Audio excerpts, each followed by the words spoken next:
Well, we've built a very close relationship with the island of Jamaica and the government, not only the host government, but the political opposition as well.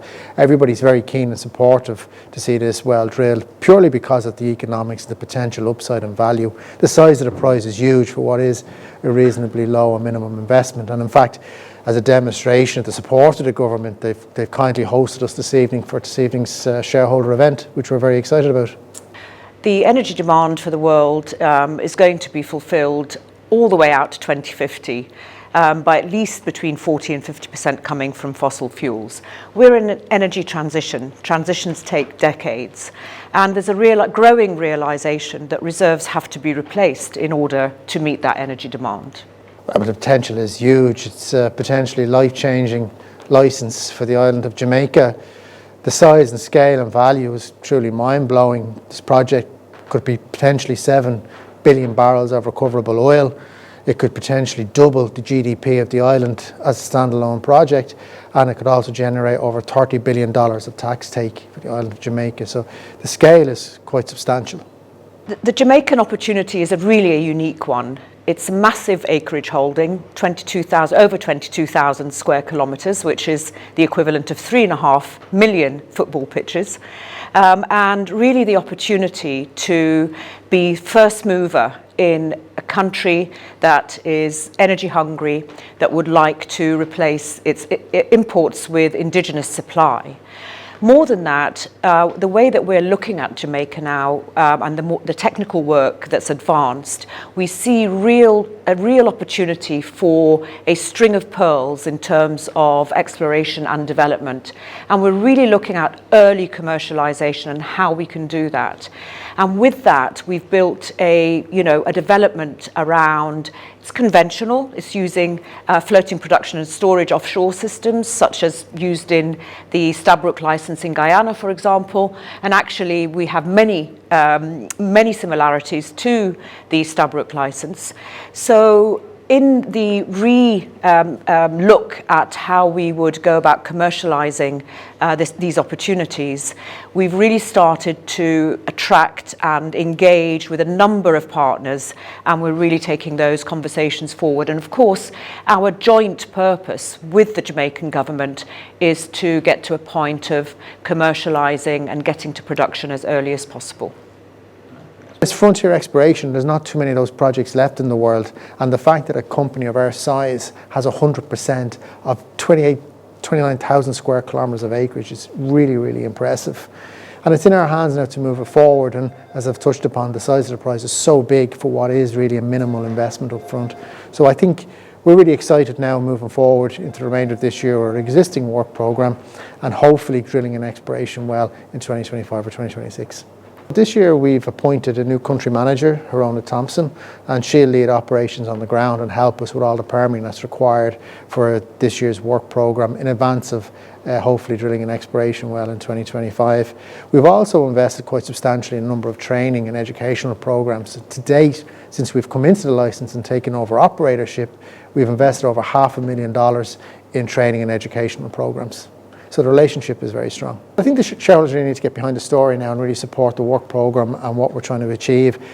Tonight's presentation will be available on our website, and I really urge our shareholders to have a read of it. The technical story has evolved substantially over the last number of months, and we're really excited now. There's a number of additional leads and prospects that we've been working on, and the presentation will capture a lot of that detail. Tonight, we gather to celebrate the partnership between United Oil and Gas plc and the Government of Jamaica, as well as to highlight the exciting opportunities that lie ahead in Jamaica's offshore oil and gas sector. We have an esteemed lineup of speakers who will share their insights and perspectives on this important collaboration. So without further ado, let us commence our program with a warm welcome from my dear friend, His Excellency Alexander Williams, the Jamaica's High Commissioner to the United Kingdom. Your Excellency. Ladies and gentlemen, thank you very much, Lawrence. Lawrence has an excellent future as a politician. He speaks so fluidly and so well and so engaging. We need to get him into politics, no? So, it's my distinct honor and privilege to extend a warm welcome to each and every one of you to the United Oil and Gas PLC shareholders and stakeholders reception hosted here at the Jamaican High Commission in the United Kingdom. Tonight we gather in the spirit of partnership and collaboration to celebrate the fruitful relationship between United Oil and Gas PLC and the Jamaican government. The occasion makes a significant milestone in our collective efforts to unlock Jamaica's offshore oil and gas potential and foster sustainable development for the benefit of our nation and its people. Good evening, everyone, and welcome. And thank you very much to His Excellency Alexander Williams and, of course, Lawrence Jones and the JAMPRO team for hosting us here tonight. As Brian has said, I'm a director at United, and I'm really excited to be here with you today to share our story and our excitement about our opportunity in Jamaica. In the next 10 to 15 minutes, I aim to take you through our exciting opportunity offshore Jamaica. I'll start at the macro level, why this opportunity makes good business sense. Then we will look at how we can monetize and realize the vast value that lies in this acreage. And finally, I'll share just a fraction of the technical evidence that we have that underpins our statements on value potential. United are in a unique position here in Jamaica. The resource potential of this basin is huge. To date, and without the benefit of full 3D seismic coverage across the 22,000 square kilometres, and just let me give you some perspective, 22,000 square kilometres, you can put 3.5 million football pitches into 22,000 square kilometres. That's the acreage that we have, which holds over 7 billion barrels of mean prospective resources. So there's plenty of upside here and plenty of running room. On top of this, and very important, is that the fiscal terms here rank right at the top in terms of attractiveness. When you couple this with how supportive and flexible the government are, the first mover advantage for anyone wishing to grow a valuable business here in Jamaica for the sustainable development of the nation and your own business are undeniable. And let me say that the opportunity to participate in Jamaica is far more than an opportunity to participate in exploration. What we will be doing here is opening up a new basin. You will see later in the presentation how analogous this opportunity is to Stabroek license in Guyana in terms of block size, resource potential, prospect size distribution, and production potential. The opportunity here is to be the first mover in building an integrated business in an energy-hungry country that desires to replace its imports and to be part of the economic development of the nation, while at the same time making substantial returns as a company. Another unique and very important aspect of this is that we as an industry and as a nation, want to accelerate and strengthen our efforts of decarbonisation and emissions management. And this is an opportunity to build a carbon-neutral development from the outset, with all of the positive impacts of that on our sustainability objectives and our reputation. So a quick recap just for this section. This is an excellent opportunity for monetising exploration prospectivity. We have over 7 billion barrels, and we have a very small area of 3D, which if I walk over here, we have 3D over this area, and we have the rest of the acreage here. And with that, we have identified 21 prospects and leads. So when we shoot more 3D and when we reprocess the existing 3D, that is only going to grow. So massive upside potential here. I'll show you later And unfortunately, we don't have time, and I'm sure you maybe don't want to see it, but we have more than an hour's worth of presentation of real solid technical material of why there is an active hydrocarbon system here. All the wells that have been drilled to date have had oil shows, even way back to the 1950s. There are numerous seeps identified and sampled both onshore and offshore. There's seismic evidence for hydrocarbon migration. You don't have to be a seismologist to see it. You can see the chimneys rising up to the surface, the gas chimneys. The Cretaceous source rock development is that we've done some basin modeling that shows where the source rocks are and how that has been built up in the basin.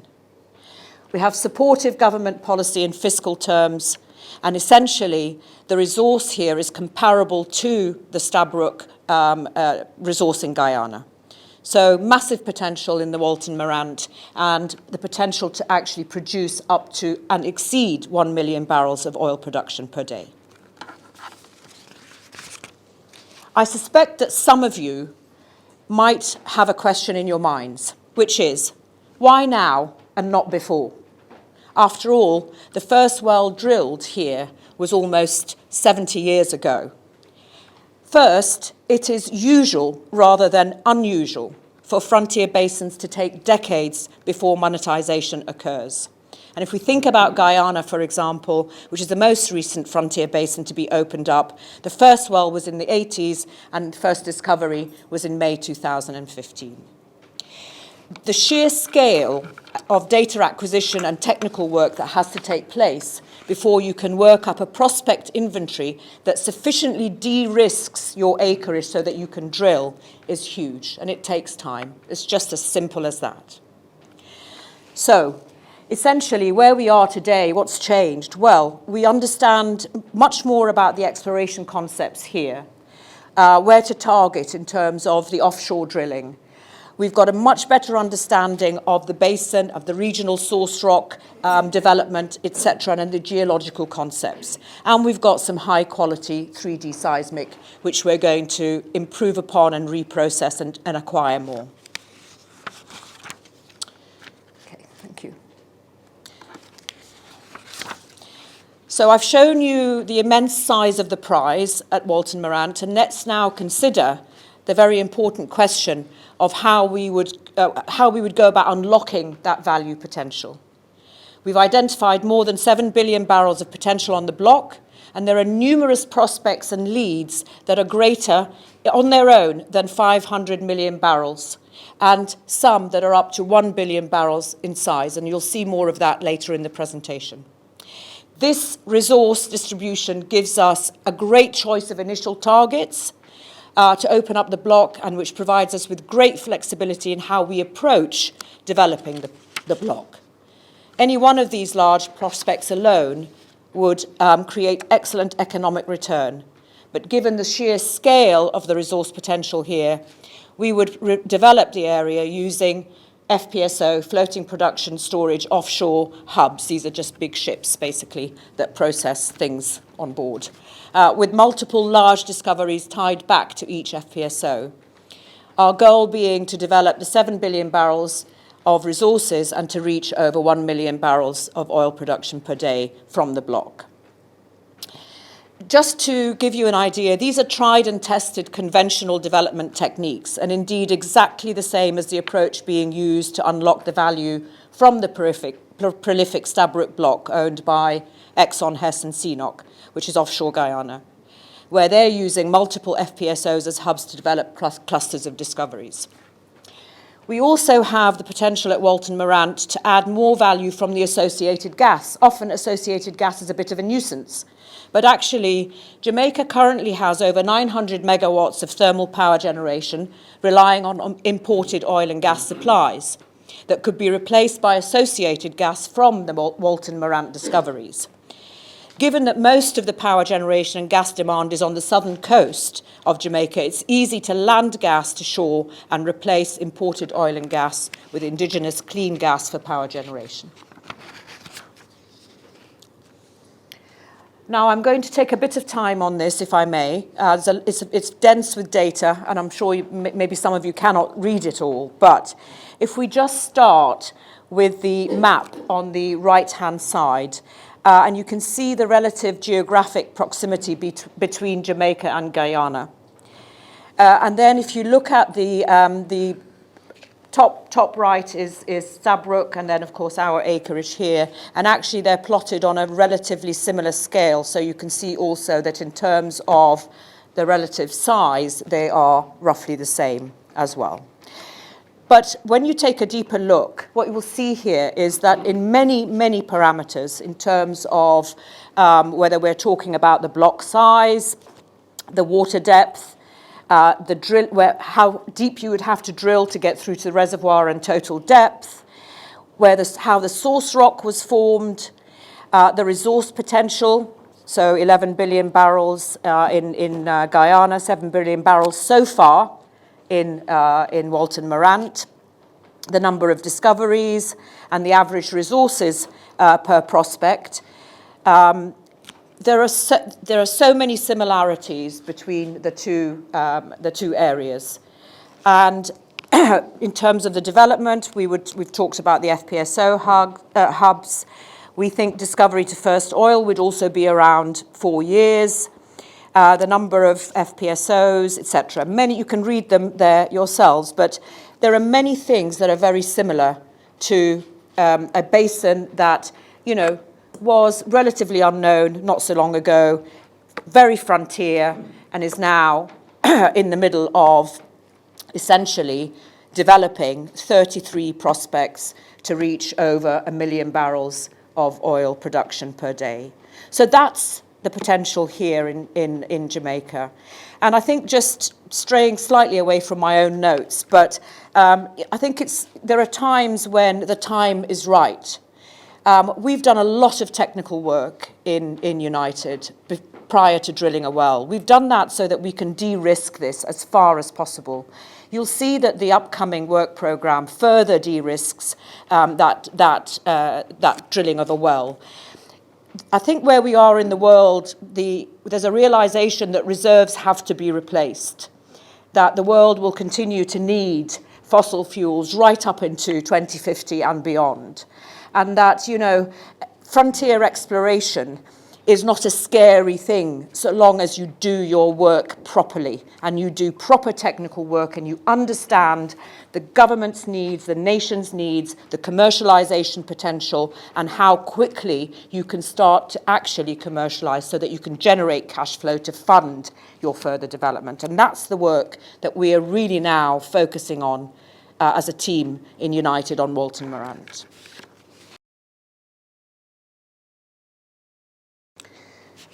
So I'll take your eye, please, to the chart in the bottom left.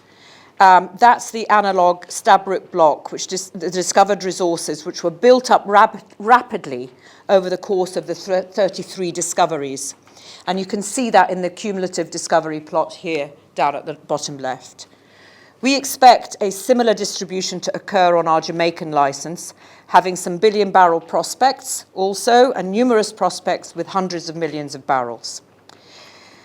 And this has led to the potential for 10 FPSO hubs on Stabroek, the first 6 of which are already committed by Exxon, Hess and CNOOC, and targeting the 1.2 million barrels of oil production per day. If you note the middle chart, which is the production profile that's publicly available from the Guyana partners, which shows that the first 5 FPSOs will reach 1 million barrels of oil production per day. We then go over to the right-hand side and compare to the right-hand side chart, which shows the comparable build-up of the Walton Morant production potential, where 6 FPSO hubs would be used to develop 1.2 million barrels based on the 7 billion barrels of resource potential. And this is very similar to the scale in Guyana, using the same tried and tested development techniques.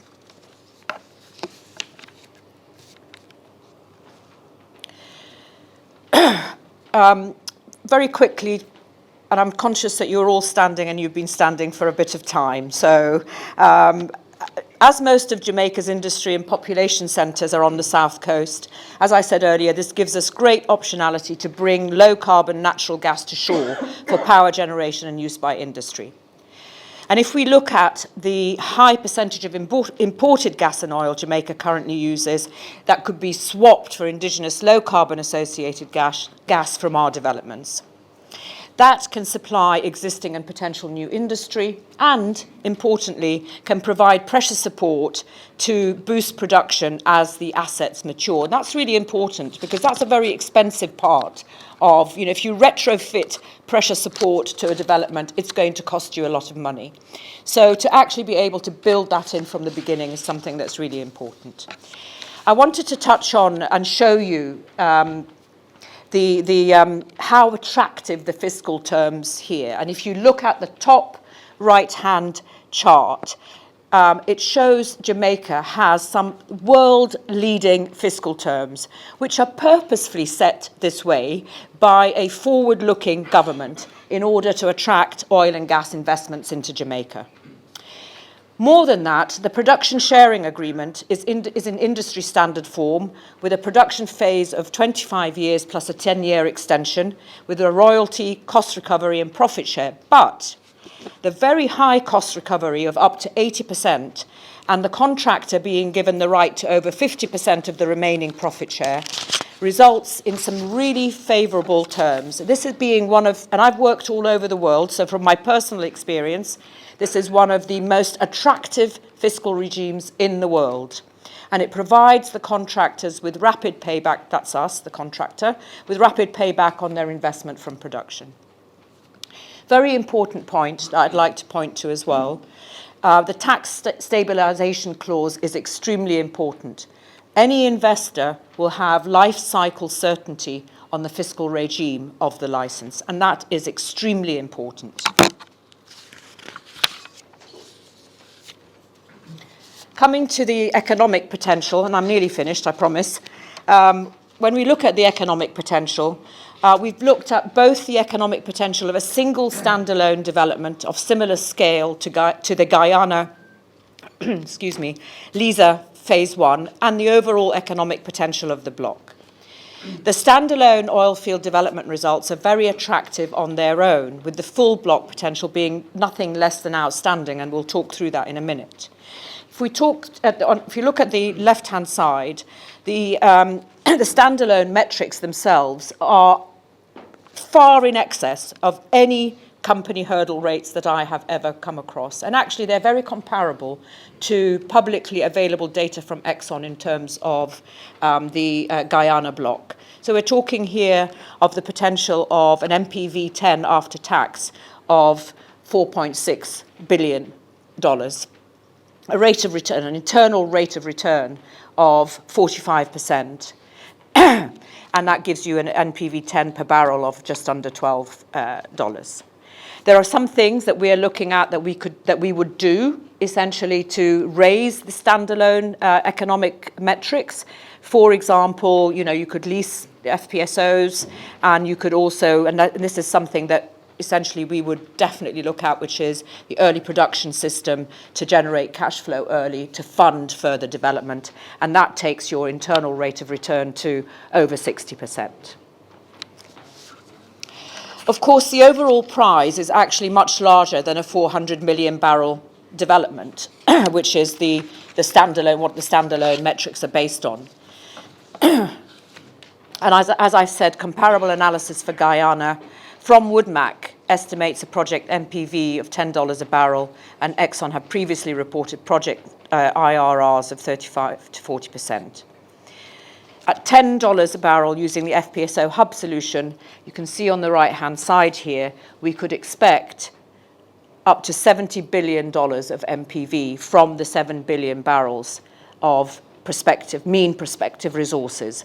And as I'll say again, I'll have to eat my hat, but when we shoot more 3D, when we reprocess some of the 3D, it is undoubted that the number of prospects and leads and that 7 million barrel number is just going to grow. So we believe that for all the reasons that I've showed you, Walton Morant represents huge value potential.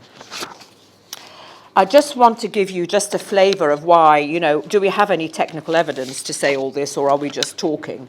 No, actually, what we look for in any work that we do, if we're a prudent operator, prudent company, we look for evidence of a working petroleum system. We look for the source rock. Where did these hydrocarbons come from? Is that source rock here? Where did it come from? How did it develop? Have we got hydrocarbon migration into our acreage? Do we have reservoir? And do we have a cap, a seal on top of our reservoir that means that our hydrocarbons haven't escaped? So as I said, when we are talking with potential partners and we're giving the full presentation, we have about an hour and a half of technical data that really goes through all of those elements that I talked about: the presence of a working petroleum system, the presence of reservoir, the permeability of that reservoir, the source rock that generated the hydrocarbons, and then the seal that's keeping those hydrocarbons in. So we're obviously not going to show you that here, but what I will say to you is that all 11 wells that have been drilled so far have found hydrocarbons. We've got the documented occurrences of live surface oil seeps and outcrop oil staining. We have satellite data that indicates the presence of repeated slick anomalies on the sea surface. We have seismic evidence for hydrocarbon migration, reservoir, trap, and seal. And onshore outcrop analogues also show us that we have source rocks present, reservoir rock, and seals. So from a technical point of view, lots of work has been done, and we are confident that we have all of the elements that are required here to make a discovery. I just wanted to indicate here that what we're looking at is what I call a string of pearls. So we don't have a one prospect wonder here and then have to go searching for the rest of the things that we need to drill. There are a number of prospects here, and there are many of them that are in themselves up to 1 billion barrels, and many that are in excess of 500 million barrels. We've got a high quality database. There's been over $40 million spent to date to really analyze, acquire data, really interrogate that data and do the proper work to actually understand the risks that we face. And you can't maybe see them, but for example, there are some. Well, come over here. There are big prospects around here that are like Zumbador, for example, down here is 925 million barrels. The Morant area here, you've got a couple of prospects, Thunderball over 500 million, 600 million, and then we have Lead D, which actually is on the same trend as Calibri, which is the 400 million barrels, and there are many more that are here in this table. I just want to give you a flavour of the massive follow-on potential that we have here and how we can really build that development profile that we were talking about before.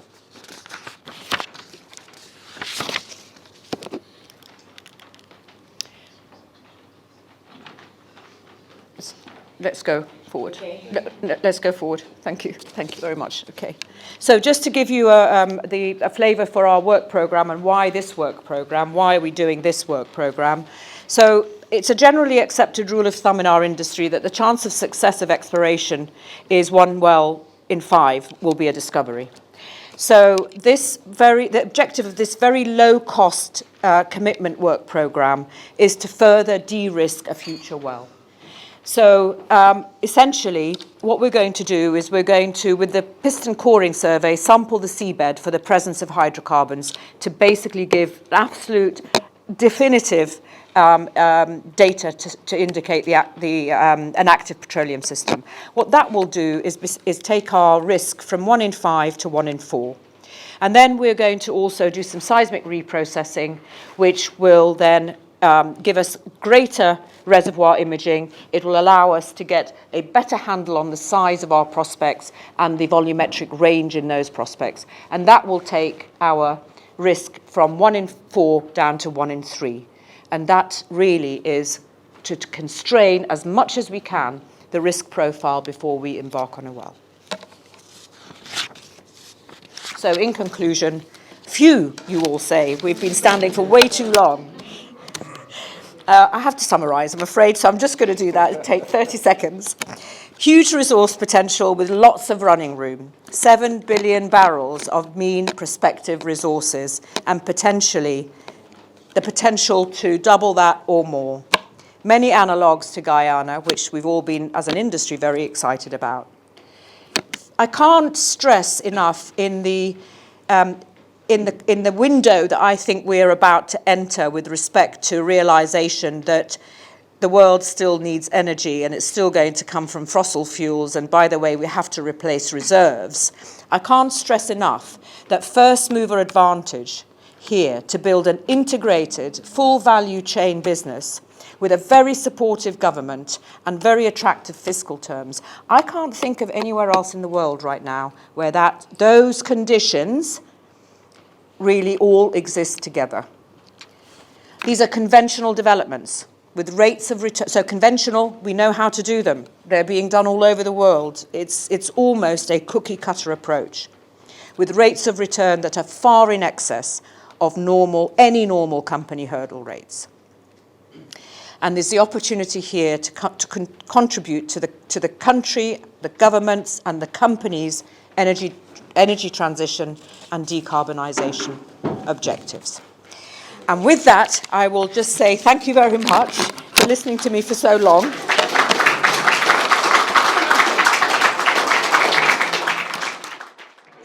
I thought it was very refreshing, Andrew, to hear the Jamaicans speak welcomely to the oil and gas industry, and I compared that to what the UK government is saying. For example, while I know that the UK government is importing oil from regimes that we don't support, and I thought it was very welcoming, and it resonated with me. And generally, I think that Jamaican people are very welcoming, and that resonated as well. It was, it was just a very pleasant and. I appreciated that gesture to the industry. I thought the presentation itself was brilliant and well done, and I really enjoyed going through an oil and gas presentation with the wafts of the smell of rum in the room. So it was a very, very pleasant and good company. The key takeaway for me tonight was just the scale of the prospects, and I don't think the stock market really fully appreciates just how advanced the prospects are, to the scale of them. I mean, talking about 7 billion barrels of reserves is globally significant, and I mean that the $70 billion MPV they were talking about across all those targets. When you think that United Oil and Gas share price at the moment and the market value of the company, there's a huge opportunity for United shareholders. And I just don't think that's really understood by the market. And the other thing that I really found fascinating was the comparison to what's the Guyana prospects and the Stradbroke prospect, and looking at the Walton Morant prospect together, and just how similar they are in terms of the rock structure and the risk profile and the scale of those assets. And you think Guyana is now the fastest growing economy in the world. What's happening there is truly transformational, and Jamaica, 3 million inhabitants, something like this for that country is going to be immense. If it's anything like Guyana, it'll be amazing. So they were the key takeaways for me. So I've been to a lot of presentation, and this one was quite good in terms they provided a lot of technical details, which I felt that somehow in other presentation they wouldn't give. So I come away with a lot more information that would allow me to consider making an investment in this company or not. So it's probably one of the best presentations, or in the top 25% of the presentation I've been at. Oh, Jamaica, it's a frontier country, but obviously after the investment in Guyana and Namibia, you want to look for the next frontier exploration. This one might be the next one. Uruguay might be the next one, but you want to be involved, you want to be one step ahead. It is a great project, it is a great opportunity, and what I would say is it's great to be working for United Oil and Gas, especially at this time, being in a project for so long in the past, and to finally see, things pushing forward. And I think for those who unfortunately were not here, there is a lot of information I think you'd be very interested in, and I hope you can either turn up next time or you can ensure that you stay tuned.